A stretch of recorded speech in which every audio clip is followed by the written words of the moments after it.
Assalamualaikum warahmatullahi wabarakatuh. Apa kabar semua murid-muridku? Semoga dalam keadaan sehat walafiat. Amin amin ya robbal alamin. Baik, kita lanjutkan materi kita sebelumnya. Di materi kita pada hari ini, materi kita sebelumnya kita membahas poin 1 sampai 7. Dan kesempatan kali ini insya Allah saya akan bahas dari poin 8 sampai ke 13. Masih tetap di materi rancangan penelitian sosial. Baik, kita masuk ke bagian landasan teori. Landasan teori ini merupakan bagian yang sangat diperlukan dalam penelitian sosial. Untuk pengertian dari landasan teori ini, yaitu si peneliti harus mencari tahu definisi atau pengertian-pengertian dari variabel penelitian sosialnya. Selain mencari tahu pengertian variabel penelitian sosialnya, si peneliti juga dapat mendefinisikan atau mencari pengertian dari metodologi penelitian sosialnya.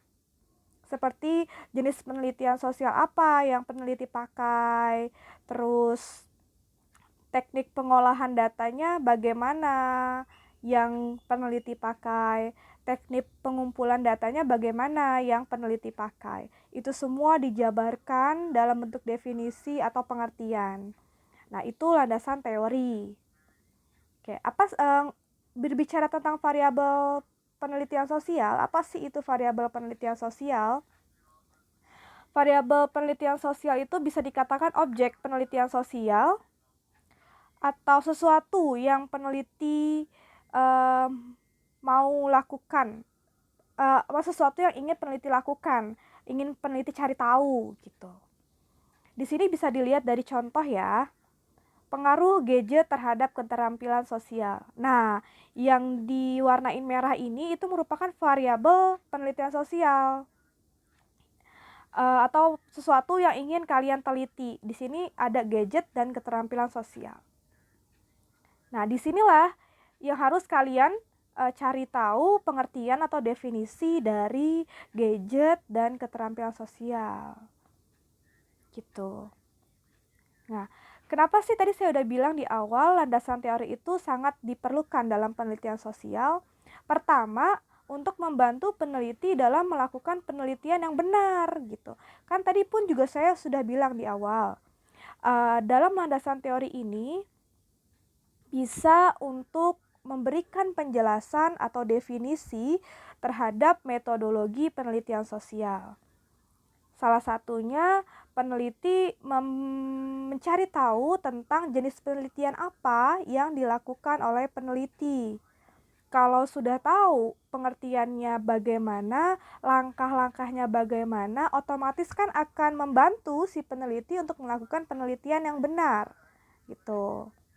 Terus teknik pengumpulan datanya gimana sih? Gitu. Dicari tahu pengertiannya, caranya dicari tahu.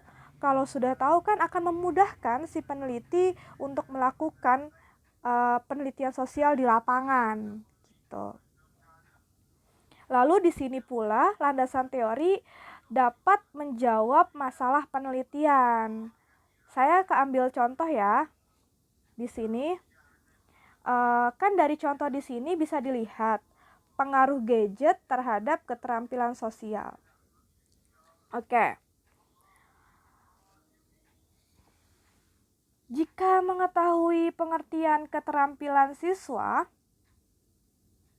maka akan dengan mudah juga mengetahui bentuk keterampilan siswa yang baik itu seperti apa.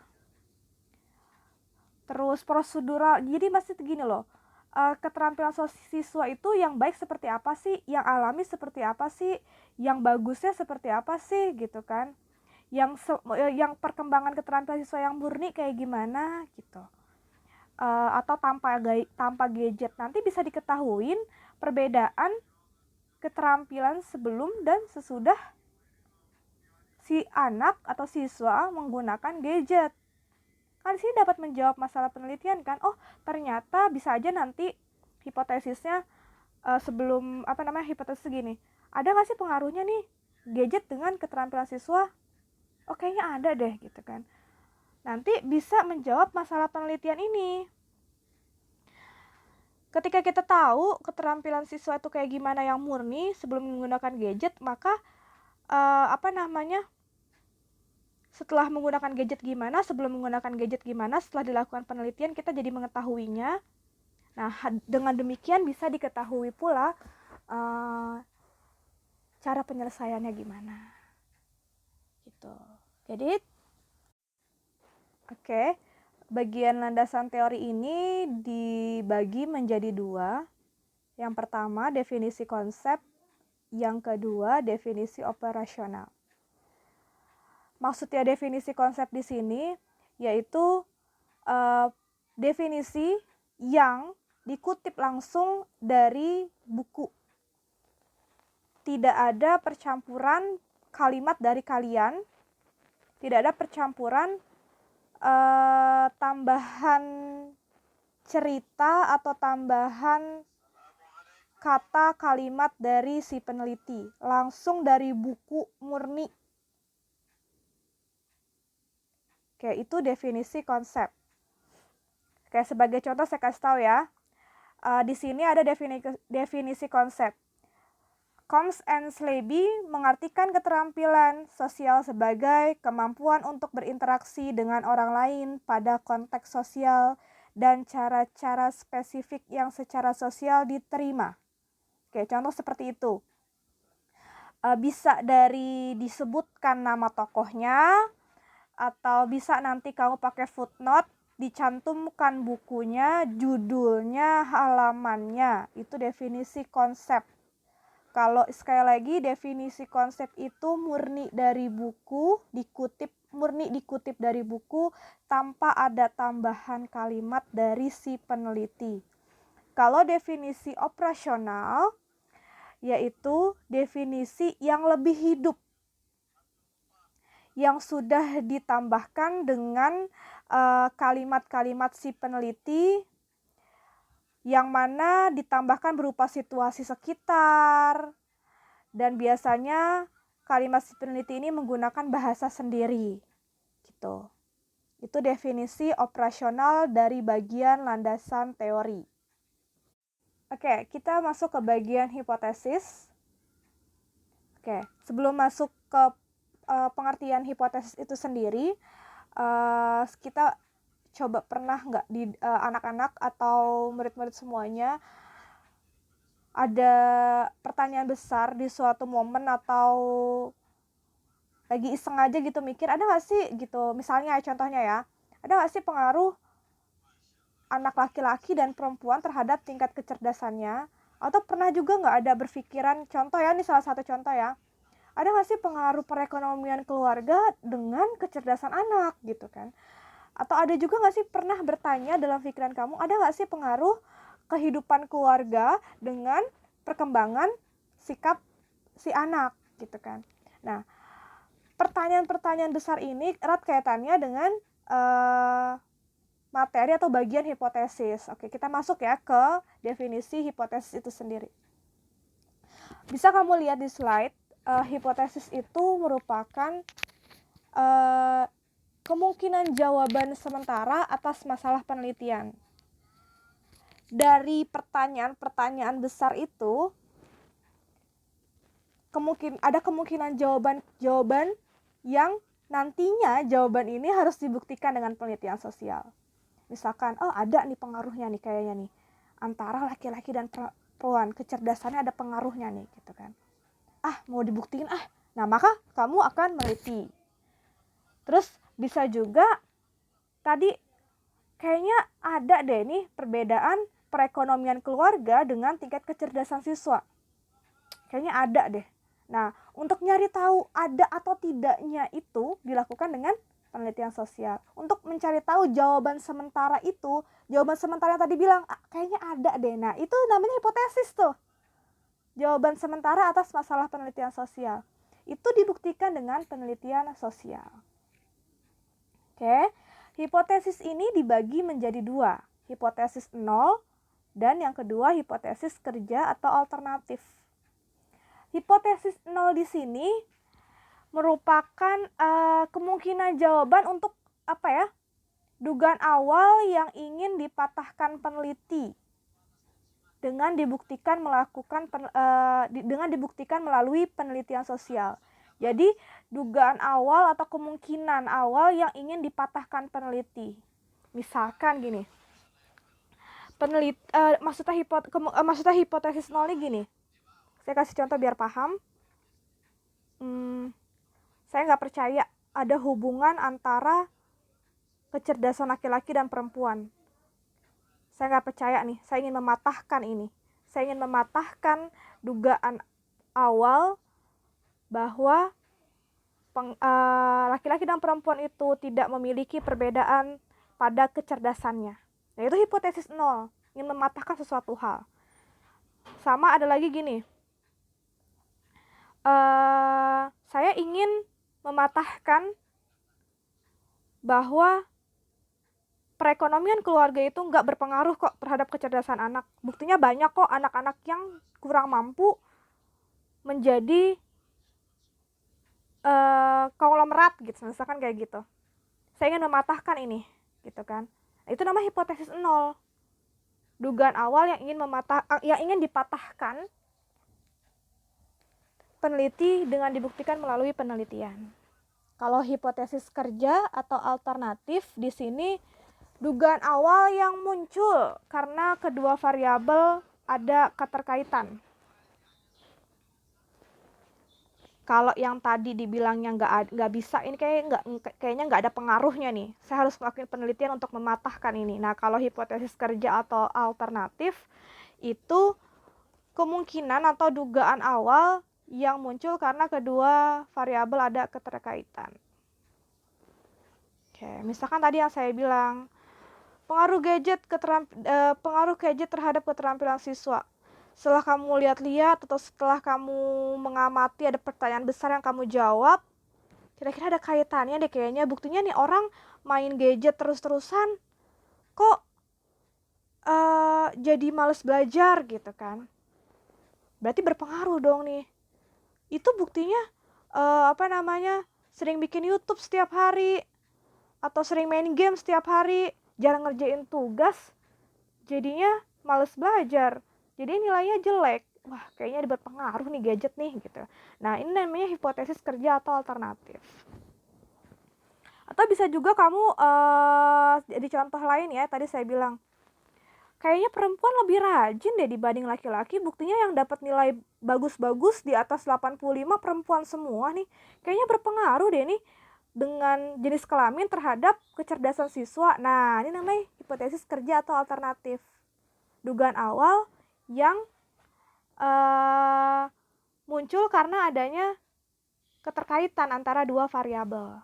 Tadi kita udah bahas ya variabel itu apa. Oke. Ya, lalu kita next ya, masuk ke bagian metode penelitian. Nah, di sini si peneliti harus sudah tahu, harus sudah merencanakan, sudah merancang mau menggunakan jenis penelitian sosial apa dan teknik pengumpulan datanya apa. Karena keduanya ini merupakan bagian dari metode penelitian sosial.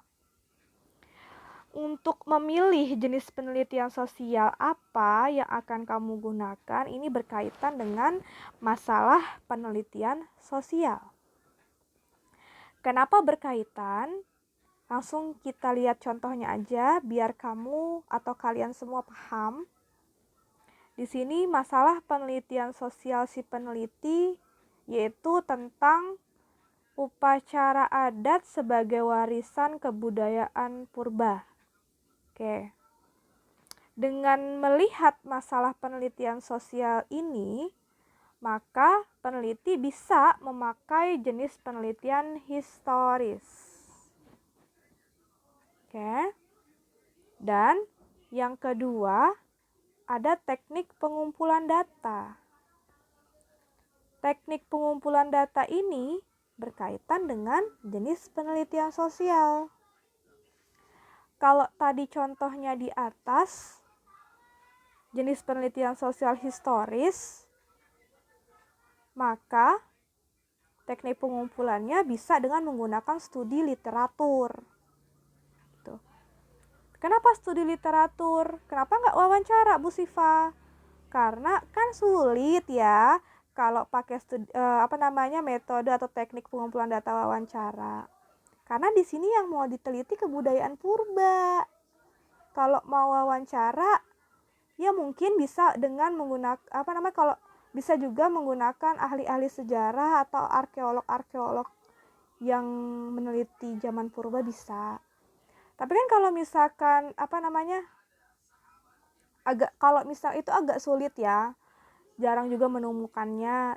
Ya nggak masalah juga pakai wawancara itu, nggak masalah juga pakai wawancara ahli-ahli. Cuman kan kalau misalkan untuk menggambarkan kebudayaan purba zaman dulu gitu kan, kalau pakai wawancara kita kan nggak nemu juga manusia purbanya, udah punah gitu kan.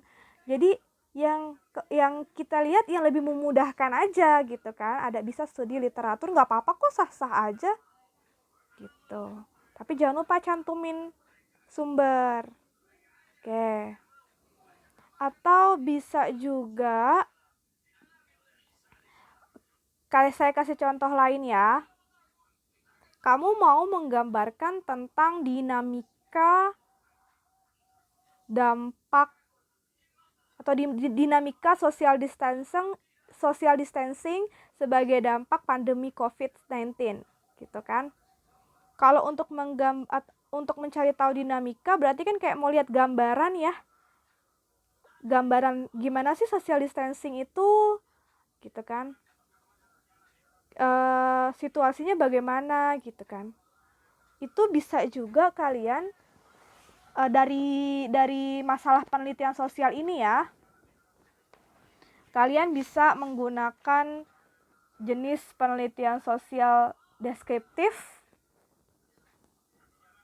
Karena kalau misalkan penelitian deskriptif kan lebih menggambarkan keseluruhan lingkungan atau menggambarkan seluruh kegiatan atau keadaan lingkungan sekitar social distancing akibat pandemi COVID-19 atau COVID-19 gitu kan. Lalu kalau misalkan pakai penelitian deskriptif, teknik pengumpulan datanya gimana Bu Siva? Gitu kan. Ya banyak. Kan teknik pengumpulan data itu ada teknik kuesioner, teknik wawancara, teknik observasi, teknik studi literatur, gitu kan. Bisa aja menggunakan teknik observasi. Bu Siva boleh nggak pakai wawancara? Ya boleh aja, tapi ingat karena social distancing kan boleh pakai video call. Gitu. Bisa juga pakai Zoom Meet. Ya nggak langsung ya, maksudnya dalam arti wawancara langsung. Ini wawancara nggak langsung. Bisa juga pakai teknik observasi dengan pedoman-pedoman observasinya. Nah gitu. Oke. Oke, next ya. Lanjut. Bagian teknik analisis data. Teknik analisis data itu dibagi atas dua macam. Teknik kualitatif dan teknik kuantitatif. Teknik kualitatif itu analisis fenomena dikaitkan dengan teori yang ada. Analisis fenomena dikaitkan dengan teori yang ada. Kalau yang kuantitatif menggunakan rumus statistik dalam mengolah data. Oke. Kalau yang kuantitatif menggunakan rumus statistik dalam mengolah data.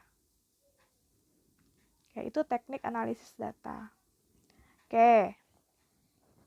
Sampai di sini pertemuan kita untuk membahas rancangan penelitian sosial. Jika ada pertanyaan, bisa diutarakan di kolom komentar dan insya Allah akan saya jawab. Semoga bermanfaat. Salam prestasi.